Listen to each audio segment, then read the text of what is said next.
अब मैं अनुरोध करती हूँ श्री वाजपेयी से कि वो अपने विचार प्रस्तुत करें।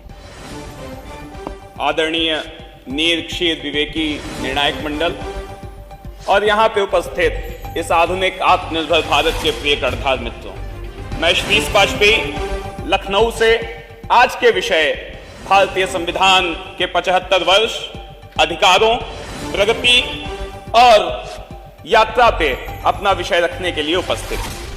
महोदय, यह विषय तब और प्रासंगिक हो जाता है जबकि यह चर्चा विश्व के सबसे समृद्धशाली और गौरवशाली लोकतंत्र में हो रही है। महोदय, भारतीय संविधान व संविधान जिसने इस देश को केवल कानूनों का संकलन नहीं बल्कि आत्मा दी, जिसने इस भूमि को केवल भूगोल नहीं बल्कि आचरण की सभ्यता दी, जिसने यहाँ के सर्व समाज को मात्र अधिकार नहीं बल्कि कर्तव्यों का बोध दिया। महोदय, भारत में मौलिक अधिकारों ने नई समानता का सृजन ही नहीं किया है बल्कि अपने प्रत्येक नागरिक को स्वतंत्रता का वास्तविक अर्थ समझाया है।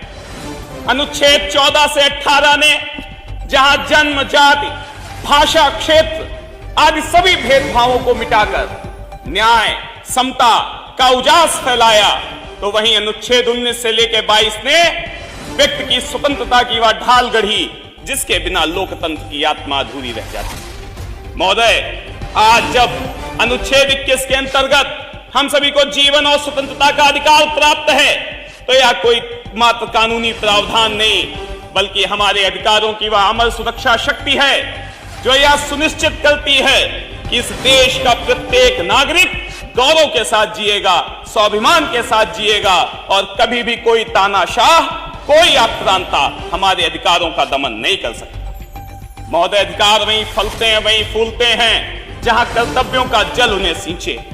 यदि भारतीय संविधान ने हमें अधिकारों का वरदान दिया है तो कर्तव्यों का दायित्व भी सौंपा है। जब भारतीय संविधान में 42वां संशोधन करके 11 कर्तव्य जोड़े गए तो यह केवल शब्द नहीं थे बल्कि हर नागरिक के लिए वीर व्रत था।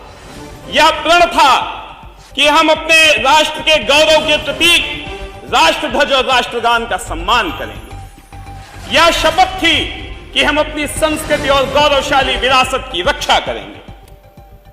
यह प्रण था कि हम वैज्ञानिक सोच, स्वतंत्रता और समानता को अपनाएंगे। महोदय, मेरा मानना है कि भारतीय संविधान का प्रत्येक अक्षर अपने नागरिकों से यह अपेक्षा करता है कि हम इसको अपने जीवन का ध्येय बनाएं। हम भारतीय संविधान के प्रत्येक शब्द को अपने कर्म से सिद्ध करें।